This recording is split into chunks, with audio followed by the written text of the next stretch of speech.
আসসালামু আলাইকুম guys, welcome back to the new episode. আমি এটা বলবো, আশা করি সবাই অনেক অনেক বেশি ভালো আছেন। আমি ব্লগটা স্টার্ট করবো রাজশাহী থেকে। আমরা রাজশাহী থেকে প্রথমে আমাদের রুম থেকে হজরত নামাজ শেষে চলে যাচ্ছি স্টেশনের উদ্দেশ্যে, কারণ আমাদের 6টা ট্রেন।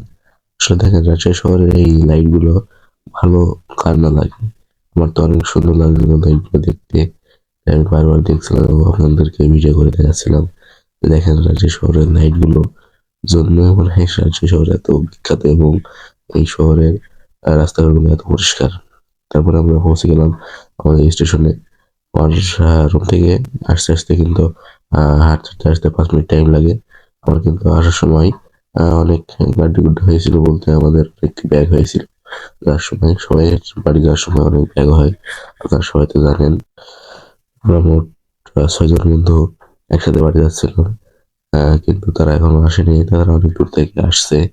আর রুমটা স্টেশনের কাছে ছিল, তাই আমি ওই জায়গায় পৌঁছে গেছি। ওই স্টেশনের ভিতরে ঢুকে পড়বো। দেখছি যে মানুষের সমাগম সকালবেলায় অনেক কম, কিন্তু সকাল 8টা থেকে প্রায় রাত 8টা পর্যন্ত মানুষের সমাগম বেশি থাকে। আমরা সাগরদাঁড়ি এক্সপ্রেস ট্রেনে যাত্রা করবো, তাই আমরা সাগরদাঁড়ি এক্সপ্রেস ট্রেনটি খুঁজে সেই ট্রেনের বগিতে আমরা চলে যাওয়ার উদ্দেশ্যে রওনা দিলাম। তখন যাইতে যাইতে দেখি অনেক মানুষ এখানে ছিল, ঘুমাইছিল। তারা সেহরি খাওয়ার পর উঠছে আর কি। তারপর আমরা ট্রেনের ভিতরে উঠে গেলাম। ট্রেনের ভিতরে কিন্তু এখনো ওঠার জন্য অনুমতি দেওয়া হয়নি, কিন্তু তার আগে আমরা উঠছি। এখন ট্রেনের ভিতরে অন্ধকার ছিল, তখন আমরা অন্ধকারে মোবাইলের ফ্ল্যাশ লাইট দিয়ে আর আমাদের সিট খুঁজছিলাম। খুঁজতে খুঁজতে আমাদের সিট মাঝখানে পেয়ে যাই। আমার বন্ধুরা এখনো আসেনি, তারা আসছে। আমি তাদের কাছে ফোন দিয়ে বলছিলাম, কই তোরা? তারা বলছে, তুই দাঁড়া, আমরা আসছি 2-5 মিনিটের ভিতরে।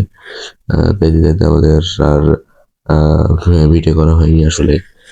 এরপরে আমরা ট্রেনের ভিতরে যাওয়ার সময় যে মাঠের ভিতর দিয়ে ট্রেনটা যায়, সেই দৃশ্যটা এবং সেই বাতাসটা খেতে ভালো ঠান্ডা লাগে। তখন আমরা সেই বাতাস উপভোগ করছিলাম। আরেক বন্ধু দেখি সে ঘুমিয়ে পড়ছে। আমাদের সোহান বন্ধু দেখছি ঘুমিয়ে পড়ছে সে। সে কিন্তু অনেক এক্সাইটেড ছিল ট্রেনে ভ্রমণ করার জন্য, সকালবেলায় ঠান্ডা বাতাস খাওয়ার জন্য। আরো 2 বন্ধু দেখছি যে মোবাইলে গেম খেলছে। আরেক বন্ধু ঘুম থেকে উঠে পড়ছে। আমারও বিবাহের আলাপ চলতেছে। বন্ধু, কি অবস্থা তোমার? কোনো বিবাহের আলোচনা চলতেছে? এটা কি? কবে বিয়ে? আমাদের দাওয়াতটা দিবে না নাকি? আর সাথে দেখছি রূপপুর পারমাণবিক বিদ্যুৎ কেন্দ্র, এত সুন্দর লাগতেছিল সেই ভিউটা।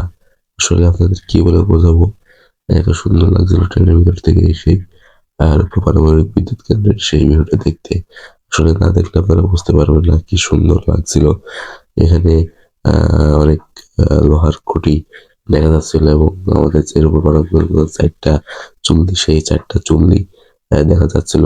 ট্রেনের অনেক দূরেই দেখা যাচ্ছিল, কিন্তু ট্রেনের থেকে মনে হচ্ছিল অনেক কাছে আছে আর কি।